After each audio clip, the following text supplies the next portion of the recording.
It's Tuesday, and I feel like it's been at least a week since I checked in with my Star Trek pals. Submission Log Live. I'm John Champion.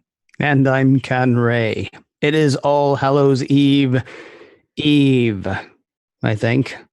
Honoring the holiday, I'm dressed like me on a good day, and John is dressed like a serial killer, rather, because as Wednesday Addams told us, can we just start again, John? Would that be okay? See, no, we can't because it's live. Seriously killer, serially killer. No, serial or a silly killer. I'm gonna pretend like I didn't mess all that up and say that John is dressed like a serial killer because, as Wednesday Addams noted, they can be anybody. Yes, it is Mission Log Live, and oh boy, do we have a show for you tonight. It won't be nearly as fun though if you don't call in. See, that's how Mission Log Live works. We fire up the ones and the zeros. We get together with you and with a guest, and we talk Trek. How does the part with you work? Well, it's easy. You can pick up the phone and call 646-558-8656, 646-558-8656. That is the phone number to call if you want to pick up the phone and do things the old-fashioned way. Of course, we have all those ones and zeros about which I was speaking a moment ago. So you can join our Zoom meeting, or you can use one tap from your smartphone. And you dial into that phone number that I said before. You enter the code that I mentioned earlier, or the code that's out there. I think, John, in about 35 to 40 minutes, I'm going to be ready for tonight's show. You got it, man. Joining us this week, Anthony Pascale. You may not know that name, but you do know his work. He created TrekMovie.com. So tonight, we're going to get the scoop on what's new in the world of Trek and Trek movies, and also find out, what got him to grab that URL when he did. Ask the questions by joining our Zoom meeting. Use the one tap from your smartphone or call 646-558-8656. All right. Well, as we like to do, I'm going to say hi to some of our friends right now in the chat on Facebook. There's Dave, there's Mary, there's William, there's Leslie, there's Donna, there's Kim, there's Evan, there's Jeff, there's Elizabeth, there's Lars, there's Wes, there's Casey, Chuck. Just so many of our friends who are joining us. There's Paul, Thomas, everybody, welcome to the show. I hope you all have good questions and comments for Anthony. This is going to be a fun chat tonight. So thank you as always to everyone who is watching live on Facebook or YouTube. And thank you to the people who are watching the video later as well. And finally, thanks to the people who are listening to the audio-only version of the show. It's not just about this show, though. Please check out the Roddenberry Podcast Network because, gosh, it's a whole network of podcasts available at podcast.roddenberry.com. You got Mission Log, you got Mission Log Live, you got the Trek Files, Women at Warp, and Priority One. Collect them all. Podcast.roddenberry.com. And finally, please, now you know what's coming. The appeal to validate our very existence. Whenever and wherever you're watching or listening to this, head to the source, hit like, hit share, write a review or give us 5 stars. Share the love. You know, this thing called love. I just can't handle it. Ken, incidentally, Paul McCartney wrote that. That is not true. I happen to know for a fact that was Electric Light Orchestra. That's a shout out for an email, by the way. That's a shout out. Good. Mm-hmm. Say again, I'm sorry? Managed to slip in an ELO reference even when there was no ELO reference. And I know why. That's pretty good. Yeah, because I don't notice ELO references. And so I wanted to be sure that when you hit that one, that was, of course, Dwight Yoakam. I know. Okay, save your letters. Stuff coming up in realities, virtual and otherwise, because we got some stuff coming up. We're very excited, actually, about this thing. I just caught the video, by the way, that you made with Rod and me advertising the Inside Star Trek thing. So this Thursday, on the 1st of November, as we're recording this, we're going inside Star Trek. We're going inside virtual reality, inside Star Trek, or vice versa. That'll be John Champion, Rod Roddenberry, and me. We've each picked tracks from the Gene Roddenberry album, Inside Star Trek. That album runs around an hour. We've pulled, I don't know, maybe 10, 15 minutes, something like that. Tracks that each of us really like, and we're hoping they're going to generate some decent conversation. It's not just about, we'll play the tracks and then we'll sit there in silence, or we'll play in the tracks and say what we think. Because, just like what we do here on Mission Log Live, we want to have going to have a really interesting talk with everybody. So 1st of November, 10 p.m. Eastern, 7 p.m. Pacific on our virtual bridge on Sansar. Please do tell your friends. And if you're planning on being there and thinking, oh, I'll just go and I'll make my account and then I'll get in, it doesn't really work that way. It takes a few minutes to set up a Sansar account. Doesn't take any money, does take a tiny bit of time. So sometime between now and the next Sansar event you want to go to, sansar.com is where you go. And then you just you set up your account, and then you'll be able to join us 7 p.m. Eastern, 10 p.m. Pacific, vice versa, of course. 7 p.m. Pacific, 10 p.m. Eastern, Thursday, the 1st of November. You do not need one of the headsets, by the way. If you've got a computer that runs Windows, as far back as Windows 7, you can actually take part in the desktop version. Or if you have an HTC Vive or an Oculus Rift, you can put those things on and bump into things in real life in virtual reality, just like the rest of us do. So that's our plan for the VR stuff. Yeah. I was speaking of VR. Dave was just asking who won trivia last time, because of course he won the first round.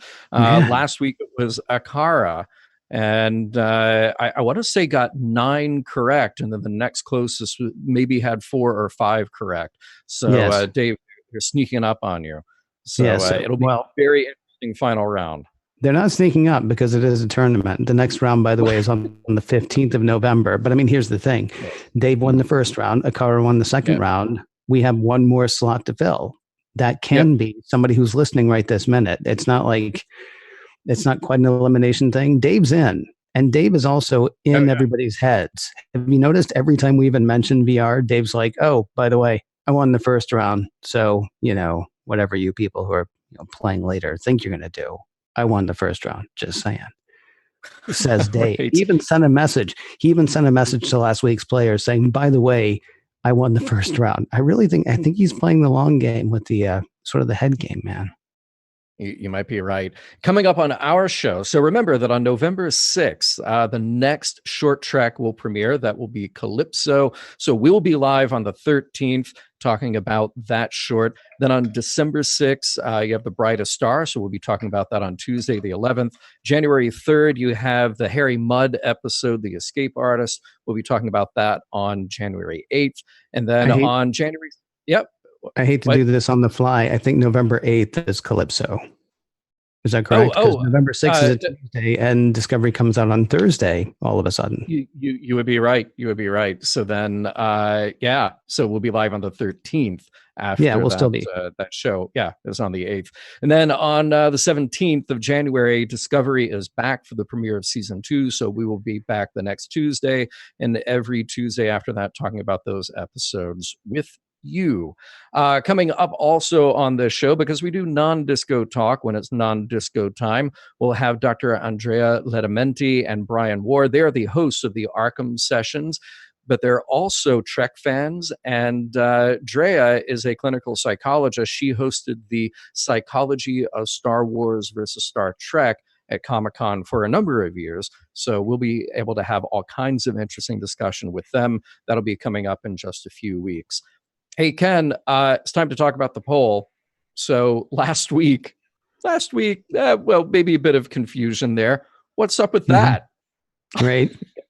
Yeah, that's how the question got floated out to the world, and nobody knew what to make of it. Look, I love a good, vague, misleading, confusing question, mainly because I love the comments that show up after that.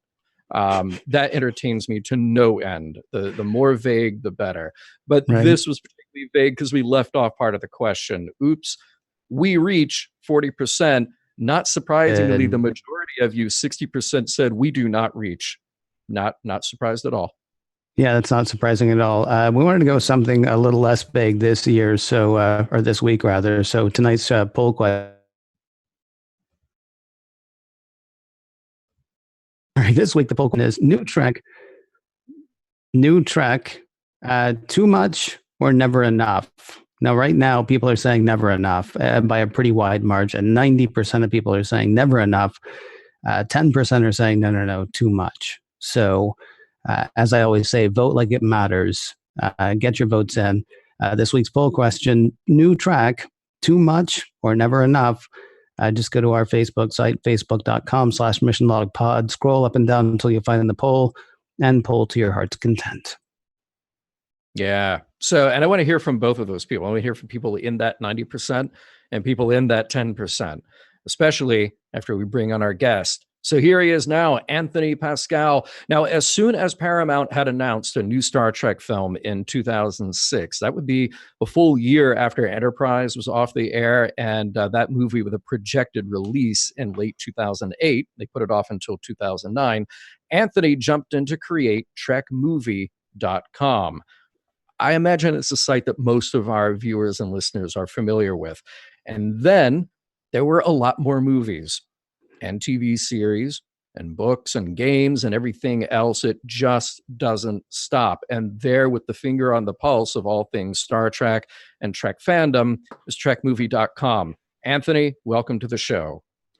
Thank you very much. I'm happy to be here, and I reach. Oh, good. You reach. Not a Herbert. That is so good to know. Here's kind of what inspired the discussion on tonight's show. So recently, we've had more details surface about the future of Star Trek. In the not too recent past, we got details about a Khan series, a Picard series, a Starfleet Academy series, and now new details about an animated series. So why not hash it out with somebody who is in charge of a site that is publishing this stuff and hearing from fans and their opinions about all of this stuff. But I believe, Ken, actually, you have a question that is way more fundamental than even that. Well, I guess the thing that I always wonder when we have people on, rather than jumping straight into the middle of the news of the day, or the topic that they're there for, is let's establish the why. Way to go getting that URL. But let me ask, was it right place, right time? Was it a burning desire to talk about Trek with the entire planet? What was it that got you to get TrekMovie.com?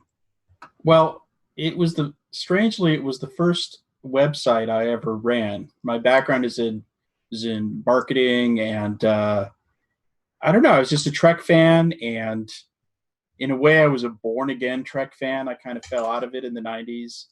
And I was really interested in Star Trek in the mid 2000s, and I felt there wasn't any good source of news. And when the movie was announced, the JJ movie, there was a lot of misinformation, and I knew a lot of stuff that people were talking about was wrong. I did know some people at Paramount, and I just felt like I should just start a website to just, play it straight, to be the CNN of Star Trek, and, without bias, or maybe the New York Times of Star Trek. And it started just about the movies, but then it just kind of ballooned, and now we're the biggest Star Trek news site. So I got to say, I wasn't actually keeping up a whole lot with what was going on in Star Trek news at the time. Obviously, I knew Enterprise was off the air. I certainly didn't know as early as it looks like you did, that there was a movie announced, or as John is saying, that the movie was announced. What kind of misinformation was out there? Well, it was more opinion as news, I guess. People were assuming that it was going to be a different universe. First of all, there was not a lot of facts, because the people around J.J. Abrams are very secretive. It's kind of his famous mystery box thing. So there just wasn't a lot of information. So I was just trying to consolidate all that was known, so that there was a kind of at least a basis of, all the facts. Here's who's involved. People were saying they're, going to destroy canon and, stuff like that. So I was just trying to keep track of everything that was said on the record, and then try to find out more. So it's a long time ago. I guess it's 12 years ago, or that, fans were kind of just confused, I think, because there was this constant Star Trek for so long, and it was all the Rick Berman era, and it was like a factory, and they were just kind of, it was easy to understand. And suddenly there was all these new people, like who's J.J. Abrams, who's, Alex Kurtzman, who's Bob Orsi, and how is this all going to fit together? And I was interested in those questions, and so I sought out to find the answers as much as I could, and to treat Star Trek like a journalist. How would the New York Times treat Star Trek? And just try to get to the facts, try to find out more than that stuff that's on the record, try to get people to go off the record, and that's what we did. And then it became, but that was just the beginning. Then, we have the URL, but then this Trek Remastered thing came out, and we kind of started leading that, and we knew people who were working on that at CBS, and so we started getting all sorts about that, and then games, and so we try to cover every aspect of Star Trek, and we have this URL. We've even thought about changing it, but people know us for who we are, so we've just kept it. If people want to talk about news of the day today, or if you want to talk about history, it's kind of funny actually, because you say it's been 12 years since that was announced, and that's crazy. I mean, it's hard to believe it's been almost 10 years since we got the Star Trek JJ verse. But anyway, if anybody has any questions about news that's going on now, or you want to talk about the last 10 to 12 years of Star Trek news, give us a call. 646-558-8656 is the phone number to call. 646-558-8656. Or you can click on the link to join our Zoom meeting, or use the one tap from your smartphone. Just all kinds of ways to get in touch with us, and we'd love to hear all kinds of questions. Now, Anthony, I want to go back to something that you mentioned, because you said that at the time there was a lot of rumor and speculation, and one of those being that J.J. Abrams would destroy canon. And I believe that was actually the argument ever since 1969 about anything announced about Star Trek after Star Trek went off the air. Am I completely off base there? I believe that any project ever announced. Yeah, I mean, people... It's the eternal fan argument. You could find stuff from fanzines and stuff from the 70s and 80s. When Next Generation was announced, even when the movies were announced, it's every new iteration of Star Trek creates the same debate over and over again. And the JJ thing was, I think, bigger because people were just so used to there being a monolithic Star Trek for that kind of 20-year period between Next Generation, the 80s movies, and the end of Enterprise in 2005.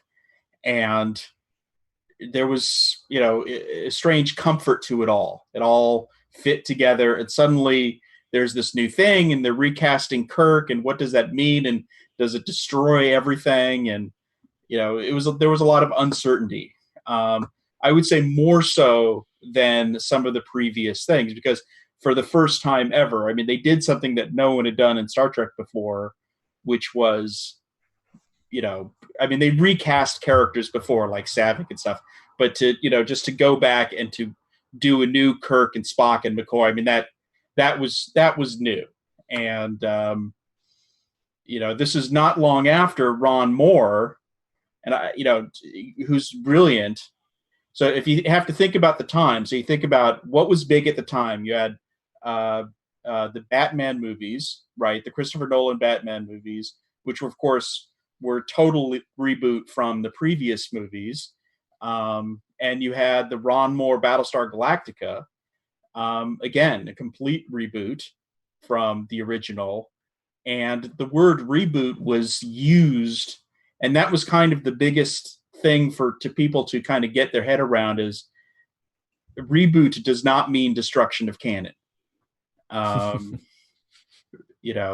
is more a marketing term, but people were looking at it. It can mean a new universe, but it doesn't have to. And in this case, it didn't. Although some people would argue, it does, and they don't count it. But Sure. Well, that's kind of. I was going to say reboot is just such a weird term to me, because I read an article the other day that said that Disney is looking to reboot the Pirates of the Caribbean movies. No, Right. I don't know that Disney said that, but I mean that's an article. And the last Pirates of the Caribbean movie came out last year. I mean, like reboot is like a marketing term run amok at this point, it seems to me, as opposed to just, I don't know, we're going to tell a different story or something like that. Well, I think in terms of Hollywood studios, they reboot when they bring in new people. So that means changing the cast and or changing the production team. And fans have a different view of reboot. I think more from is this a different universe? Are these the same characters? For example, the X-Men movies rebooted in a sense when they decided to do the prequels, but they were all part of the same universe. I mean, I don't know all the ins and outs of the X-Men movies, but Patrick Stewart showed up in all of them, so I guess they're all tied together through Patrick Stewart. Right. Well, so that kind of brings us to where we are now with all of these new projects that have been announced, and some in more detail than others. Just as a Star Trek fan, I'm curious what you are most interested, curious, excited about, or maybe most kind of ambiguous about. Well, I'm pretty excited about the animated series because it's something that I've long advocated for, and it's something that should have been done a long time ago. And one of the reasons it wasn't done is because of the corporate split between CBS and Viacom. I know that the people, including Alex Kurtzman, Orsi and Kurtzman did want to do an animated series while they were making the movies, kind of like Disney did with the Clone Wars. But because Viacom and CBS and there's all those problems, that never happened. And so this is something that I've been waiting for a long time. It's interesting. They're taking it in a different direction than I expected them. But it's still interesting and exciting, I think. I'm really let me ask. Switching to, speaking of the split, I'm really interested in the Tarantino movie, or the Tarantino pitch. People call it a Tarantino movie. He may not even direct it. It may not ever happen, but it's really a pitch. He's not even writing it. He just had this crazy idea. So I'm excited about that. I'm excited about Star Trek 4, but I don't know if that's ever going to happen. Well, let me ask you just real quick about the animated series. So you said it's not a direction that you would have gone in. I think you mean that you advocate. Don't misquote me. It's not what I was expecting, but I'm still interested. Like I thought that it would be more like, I thought they were going to do something more like Clone Wars, more like, in a sense, an animated version of the IDW. You know how IDW had these two series of comic books. One was called Boldly Go, and the other one was just called Star Trek. And they were set, in between the movies, and they were just going on. So it was Chris Pine, Kirk, and those people, and they were going on adventures, and that was the kind of thing I was hoping for, which couldn't happen because it was the movie universe and CBS. But even with CBS, I was hoping they might be able to do something, maybe set in the Next Generation era. I don't know where, but something like Clone Wars, for Star Trek. And they've decided to do adult comedy more like Futurama. And I think the comparisons to Rick and Morty, even though the guy from Rick and Morty is working on it, they're not going to be doing that kind of humor on the show. Right. I think that's a concern people have, but that's not Star Trek, and it's not going to happen. It's going to be funny, but I don't think it's going to be the same kind of humor as Rick and Morty. I think it'll be more like Futurama than Rick and Morty. Let me ask really quickly, and this question is for John, but then I want to open it up to something bigger for both you guys. And of course, if anybody else wants to join in our conversation, that'd be great. 646-558-8656 is the phone number to call, 646-558-8656. Here's the question I have for you, John. being our resident James Bond expert, do Moonraker and Spectre take place in the same continuum? Yeah, it's funny. They tried. My short answer is no, because specifically the Daniel Craig movies, I felt like rebooted, restarted. That we're going to go back and do the James Bond origin story and re-justify that character with a new set of stories to place him in the 21st century. Now, you take the Roger Moore films with the Sean Connery films, and they actually did try to tie those together in little ways. So you have Roger Moore's Bond visiting the gravesite for Tracy Bond, that was the woman that actually, not even a Connery movie, but an OHMSS that George Lazenby's Bond had married, and then she met a tragic end. So they tried to do these little things to tie them together, which was sort of a nice nod to the fans. But at least in my experience with the Bond movies, I never tried to tie any of those together, except for maybe just the same actor in that actor's series. I never tried to tie them together as being a continuing story at all. See, that's what I'm wondering about, because I'm trying to think of like characters that we've done that with before. Like, I don't think of James Bond. I don't think of Moonraker as being in the same universe as Spectre. The same universe, maybe, but not the same continuum. Superman Returns did an interesting thing. They basically tried to place that movie between Superman and Superman 2, if memory serves, even though they were decades apart with completely different casts and completely different characters. Obviously, when you have, the Tim Burton Batman movies, which sadly went into the, what's his name? Terrible guy. Anyway, went into his movies and then got resurrected by Chris Nolan. I mean, the Chris Nolan movies and the Tim Burton movies aren't in the same sort of thing. We look at Star Trek and we think, well, it's got to be, it's all the same thing. That's Captain Kirk. And so that's Captain Kirk and that's Captain Kirk. There are days that Kirk has that don't necessarily inform everything else that ever happens in his life ever, but they might still be a good story. I mean, is there a way that you can tell the Tarantino story and not worry about canon? And I'm sorry to keep using that word. Or the cartoons that are coming out, like, is that canon? Or heck, the cartoons that happened, is there really a 50-foot Spock out there running around someplace? Like, I wonder, is there a way that we can, oh gosh, there are a whole bunch of questions that come up. Is there a way that we can tell these stories with these characters and not worry about whether it's canon?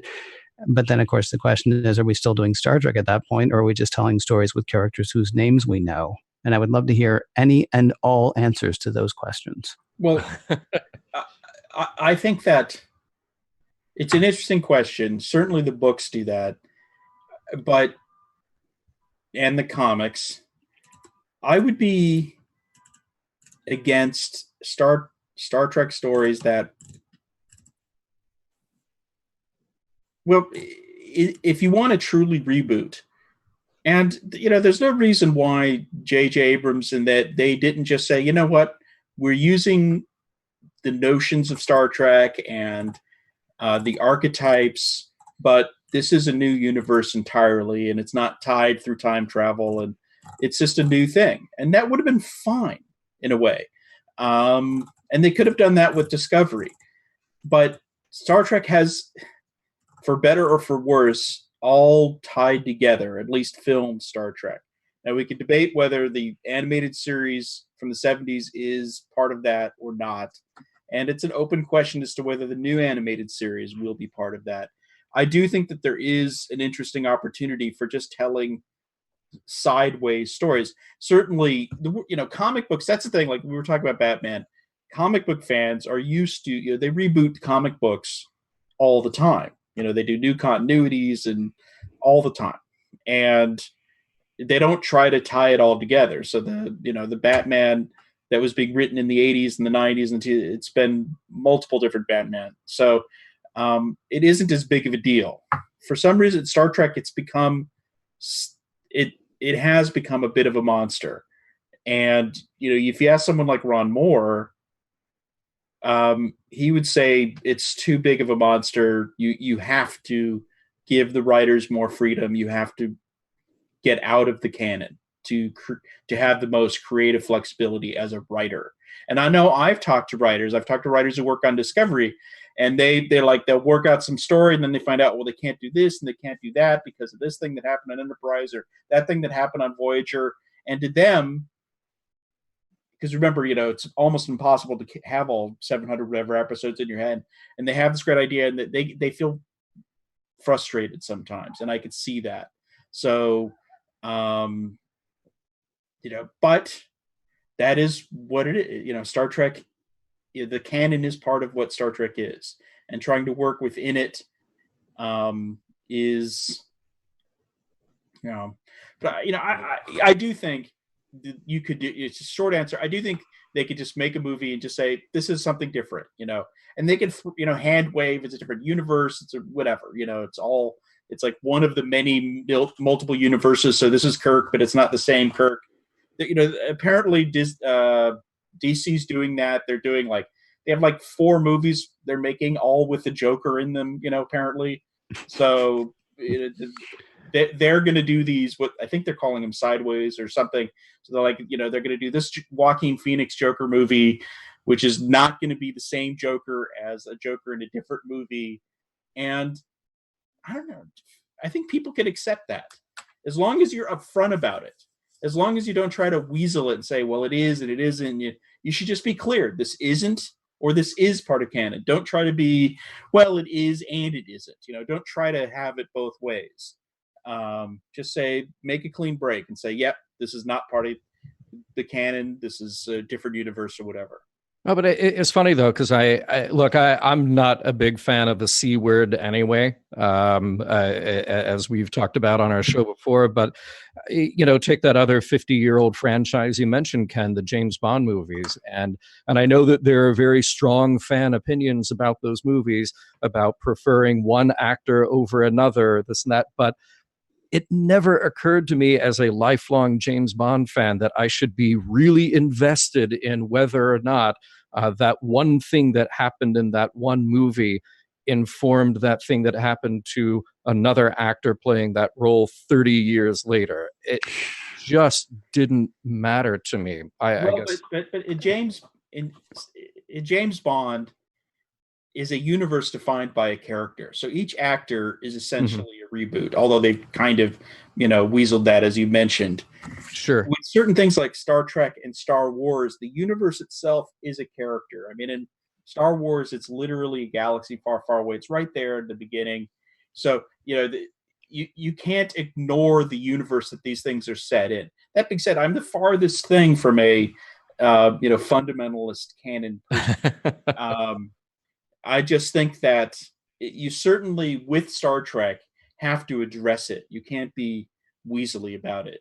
And I think you should try to make things fit, but don't be dogmatic about it. And the fans, I feel like you'll enjoy something more if you don't become so wedded to the universe that you view it through the lens of canon. So it's like, before you could say, is this a good performance? This is an interesting story. Am I excited? You try to say, okay, this is a reference to that. And you just look at it from that point of view of how does this fit? And then you decide whether it's good. And I've seen people dismiss something. It's like, well, that sucks because of this thing they perceive as a canon violation. Sure. And it's like, what about that great performance from so-and-so or those cool effects? Like, none of that matters because they perceive, it didn't fit, therefore it doesn't count, therefore it sucks. And so, I am definitely not one of those people. I was going to say something similar. You may want to be James Bond, but we've seen James Bond in Silicon Valley. So, to want to live in the world that James Bond lives in, you do. You may not enjoy the same lifestyle, but you live in his world. To want to live in the world inhabited by, Captain Picard or Han Solo or Princess Leia or Deanna Troi. To want to live in those worlds, that has to be constructed in such a way that you can believe it. And the second somebody says, wait a minute, Kor was 6 inches taller than the guy who's playing Kor in this movie, you ruined what the good people over on Priority One would call my immersion. Hey, we got some business to do. Before we do that, though, if you have questions, if you have comments, it'd be great if you shared them. 646-558-8656 is the phone number to call. 646-558-8656. You can also use the link to join our Zoom meeting or use the one tap from your smartphone. Just all kinds of ways to get in touch with us and our guest, Anthony Pascale, founder of TrekMovie.com. I did say we have business to do, did I not, Mr. Champion? I believe you did. It's about that time that we did some business. And that means, of course, a word from Eagle Moss and the official Star Trek Discovery Starships collection. That's right, people. Discovery is back. Oh, you're in the thick of it right now because we got the shorts and then you got season 2 coming up. And Eagle Moss wants you to get a Discovery of your very own, as well as a slew of ships from the latest Star Trek series, all part of the Eagle Moss Discovery Starships collection. Now, on the Federation side, you've got ships like the Shenzhou, the Discovery, and the Corella, the Europa, just, all kinds of ships there for you to check out. And then, of course, you can go over to the Klingon side, or you can just wait for the Klingon side to come to you if you subscribe, for crying out loud. You've got the class destroyer and just a whole bunch of other stuff coming. Yeah, including that reimagined Bird of Prey, which we should see on screen or have just seen on screen in a moment. So what you will see when you visit eaglemoss.com/discovery starships are renderings that serve as the basis for the die-cast models themselves, be produced, as always, under the supervision of Star Trek expert Ben Robinson. They are, of course, officially authorized by CBS Studios. They're about 8 to 10 inches from bow to stern. That's a good size model. They are hand-painted, and they are so full of detail. Each comes with that awesome magazine full of real-world and in-universe information, and, of course, a beautiful display stand suitable for, I'm going to say, displaying your ships. I think that's a good thing to say. Now, subscribers will get their first ship, the USS Shenzhou NCC 1227, for only $9.95 with free shipping. Additional models, including the Discovery, will ship monthly for the special subscribers price of only $44.95 each. That is 20% off the standard retail price. And because they're ships, they come with free shipping too. Yes, they do. Now, if you would prefer to pick and choose individual ships, you can do that. Well, for that, you can just go to shop.eaglemoss.com, or you can check out your local comic book shop. You'll pay about $10 more there, but saving money isn't the only reason to subscribe. If you subscribe, you also get free gifts worth over $100 during your subscription. And, of course, you can cancel your subscription at any time. So, to subscribe, eaglemoss.com/discovery starships. To buy individually, shop.eaglemoss.com. And a great big thanks to Eagle Moss for sponsoring this week's edition of Mission Log Live. 646-558. Whoops. Go ahead, John. I was going to say 646-558-8656. How would you like to repeat that? Repeat what? 646-558-8656. Took the words right out of my mouth, because you know who actually has already done that and called in at 646-558-8656? That would be Karen, who has been waiting patiently. Karen, are you there? I am. Can you hear me? We sure can. Pleasure to have you join us tonight, Karen. What's on your mind? Yeah. Well, I was just going to comment on the animated series that was announced, and I'm not a huge Adult Swim fan or, totally that kind of humor. But once I looked at, I don't know if you say his last name, McMahon or right. McMahon. Mike McMahon. Mike McMahon. When I looked at the TNG season 8 Twitter feed, I was immediately calmed. Not calmed. I'm excited about it no matter what. I'm not one of those people that is worried about oversaturation. But what's amazing to me and what makes me think, okay, they really probably did pick the right guy, is just the distillation of an idea in each of those little recaps that he does. And I think that's so important to a show.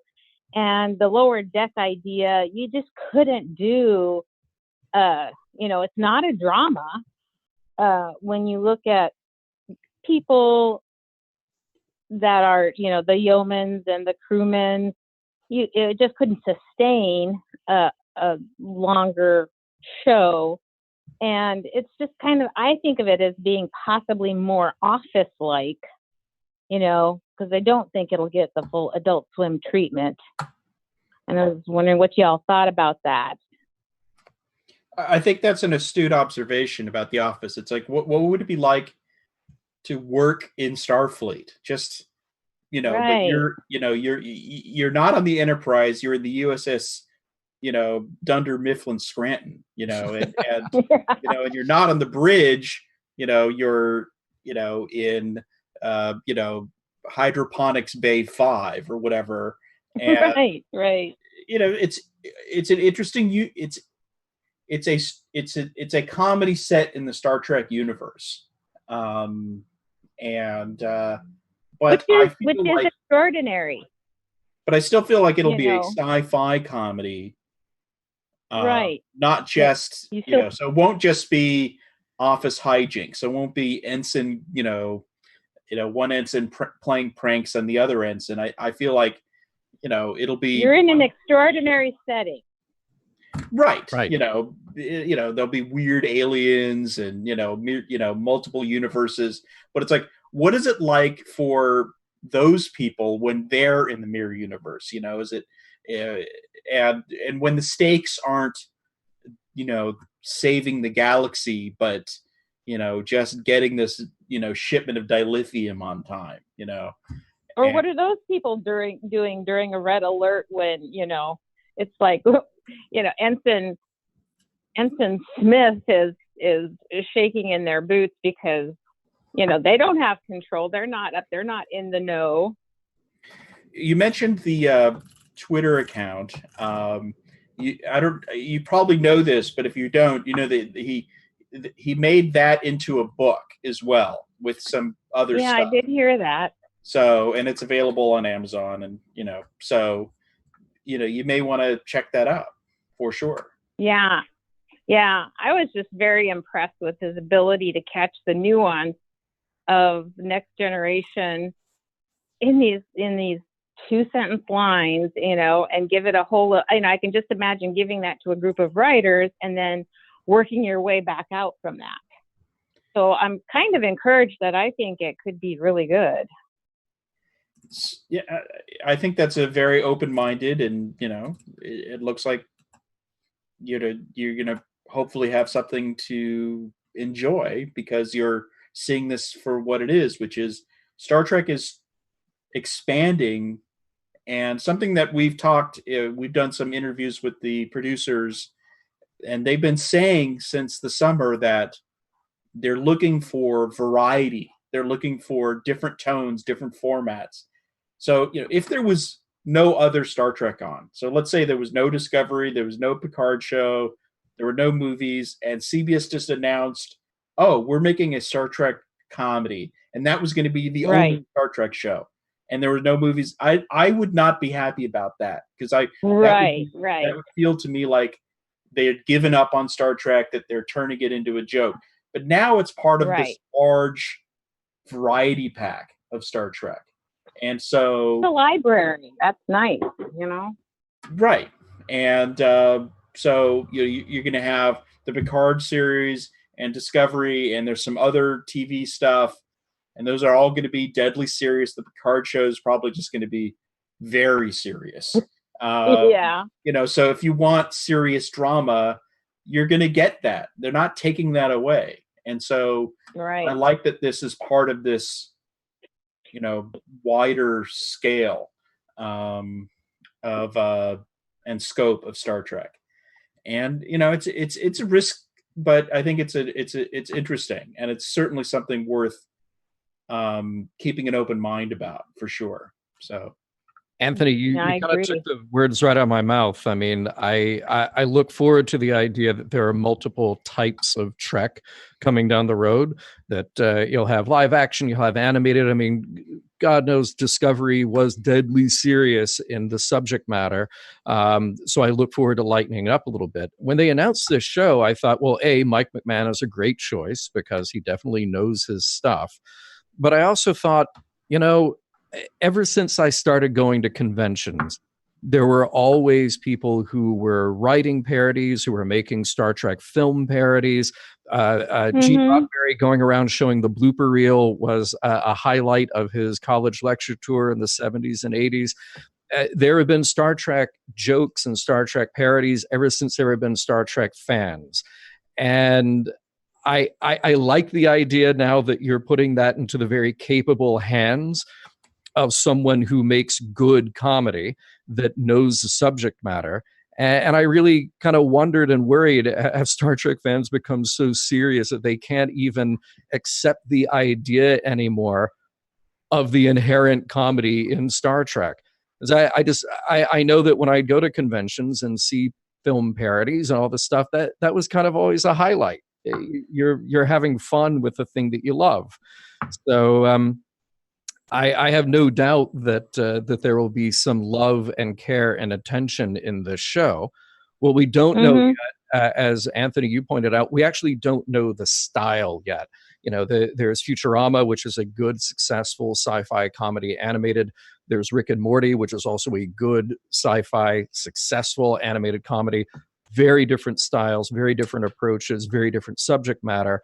We could get something to one end or the other of that, or in between, or something totally different. So I'm kind of anxious to see what they settle on for that style.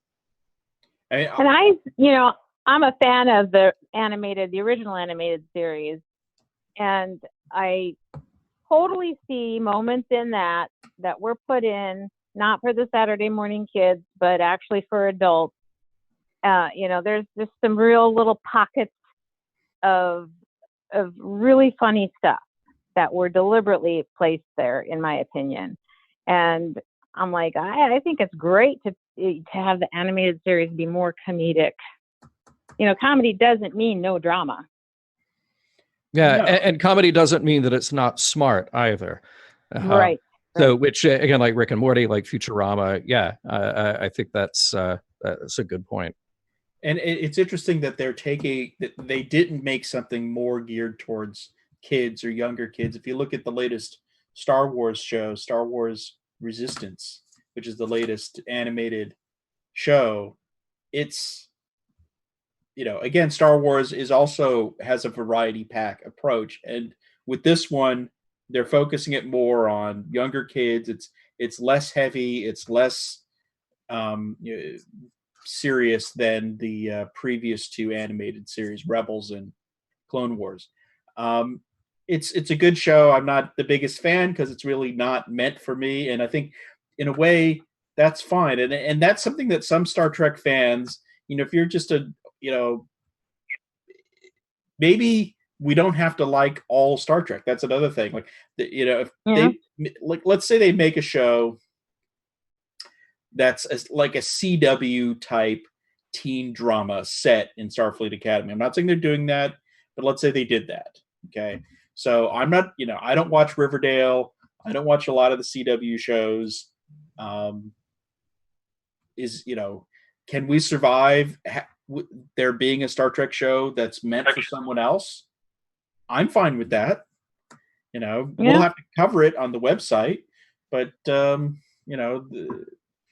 doesn't mean it'll be bad. It's okay for there to be a Star Trek thing that isn't your thing. Especially when there's lots of different things, so watch the Picard show. Don't watch the, teen drama show. Karen, thank you. And I think that was better. Oh, sorry. Oh, go ahead.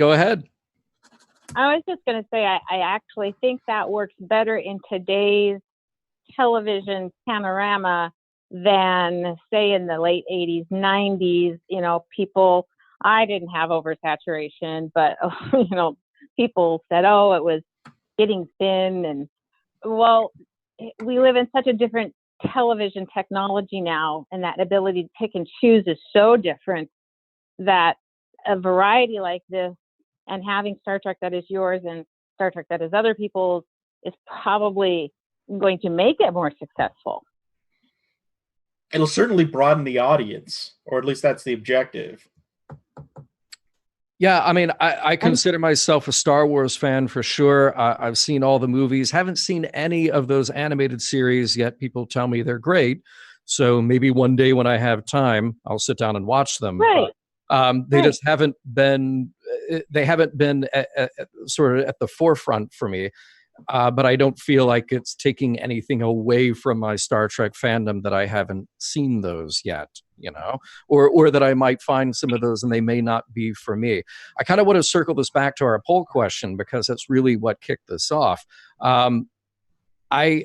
It sounds like we're all sort of coming down on the side here saying that oversaturation, it's not impossible, but maybe it's very difficult. Just because of the way, the nature of distribution now. If we were having this conversation 20 years ago and you have fewer channels to choose from and fewer outlets to choose from, well, if you've got 5 Star Trek series on the air at the same time, you really start cannibalizing your own audience and risking burnout, I think, quite a bit. I like to think, and I'll put this out to all of you who are here on the show now, I like to think that now, because there are so many opportunities to watch what we want when we want it, streaming and home video and broadcast is just such a tiny slice of things now. When a network is going after a hit show, a hit is a show that's got 3-4 million viewers. Whereas 25, 30 years ago, you needed 18 million viewers to make sure that you had a hit. You don't need that anymore. And that's what allows shows, Anthony, you mentioned Battlestar Galactica. That's what allowed that show to be a hit, was to have between 3 and 4 million viewers on Sci-Fi Channel, because for them, that was a massive hit. It's the same numbers that also buried Enterprise, because the expectation there was very different on a very different network. So, I think at least logistically, it would be difficult to have a burnout right now, unless CBS just decided to release all of that stuff all at once on All Access.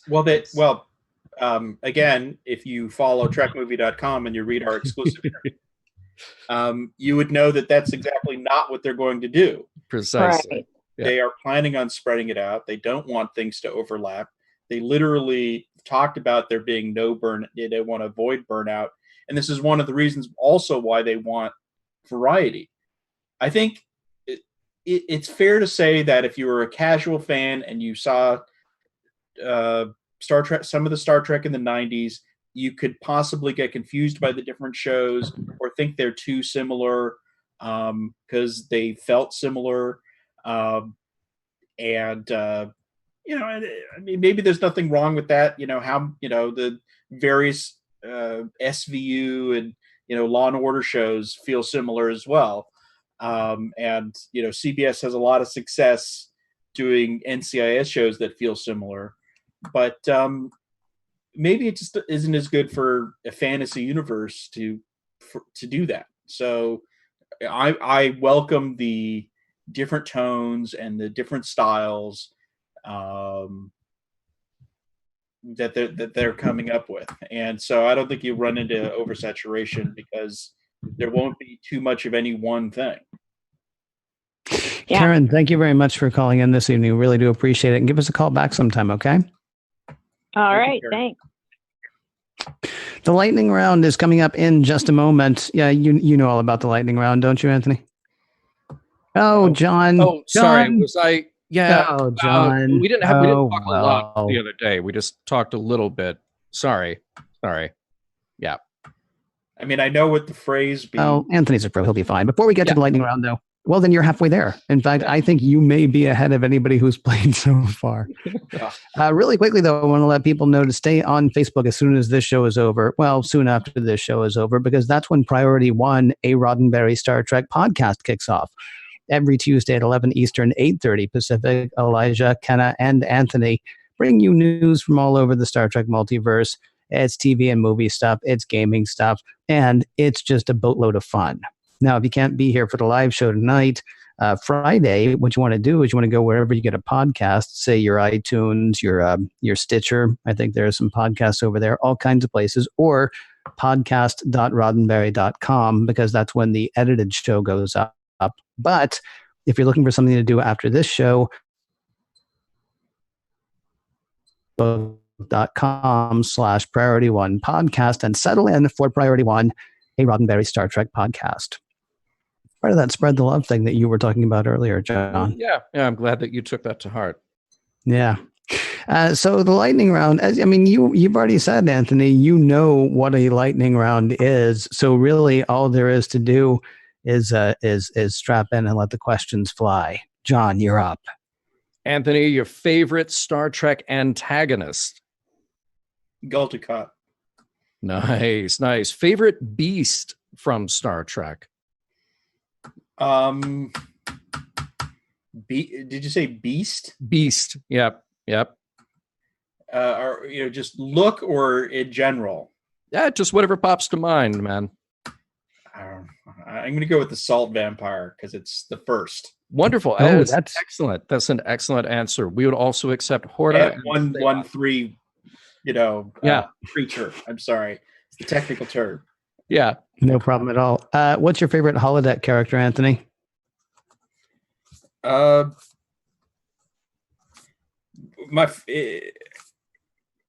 of Barclay's creations of the Next Generation crew, his kind of fantasy recreation. Interesting. What's your favorite bad episode? Bad. I love them all. So, right. it's well, I don't love them all. Okay, that's a stupid thing. Is there one you love to hate though, or love to love, despite the fact that everybody hates? Masks. So all right. Wow. Stupid, but it's like brilliantly stupid. That funny that was the 2-word blurb for that very episode. I think it ran in TV Guide. All right, next question: Cardassians, Klingons, or Borg? Cardassians. All right. Next up, Borg Queen, yes or no? Yes. Okay. Fair enough, I suppose. I can go on. There's a whole reason why they needed the Borg Queen. I'm sorry, this is a lightning round. Yeah, it's okay. Well, let me ask you one other question, and then if you can do that in 1 minute, I'd love to hear it. But let me ask you the final question first. Have you ever been to Vulcan, Alberta, Canada? No, I want to go. Yeah, that's like what half the people say. Actually, 49% say I want to go. About 50% now say I have gone, and Doug Drexler says why. But that's a whole other thing for a whole other time. Big convention every year. I know why. You need to medium-sized convention, I would say. Let me, so really quickly, if you can do it in less than a minute, why did they need the Borg Queen? Well, all the writers struggled. The Borg are an interesting idea, but it's difficult to create drama and conflict when you don't have anyone to play off of. They're just this unstoppable force. The Borg are like locusts. And the way the show was structured, you don't get since we're not allowed to do the internal conflict within the crew and how they're dealing with this locust-like thing, you have to bring in an external adversary. So you have to personify the Borg, because otherwise, they're just a force of nature, and they, speak in this giant echoey tone, and you can't really have a conversation with them. So it was a solution to fit within the Roddenberry box, and keep the Borg as an adversary. We so don't have time for me to counter your argument, but unfortunately we're out of time. I really do have an answer to that, but I can't do it. But stay with me afterwards, and we can do that if you want to. In the meantime, TrekMovie.com. That is, of course, where everybody needs to go to check out your work. And I want to thank you very much, Anthony, for being with us tonight. I just want to say it's not just me. We have a huge team at Trek Movie. Like those interviews I was talking about, they were all done by other people. I started the site. Yeah. We brought in this great team, and you've had Kayla on before, Brian, Matt, Lori, Christine. There's just a huge team of people.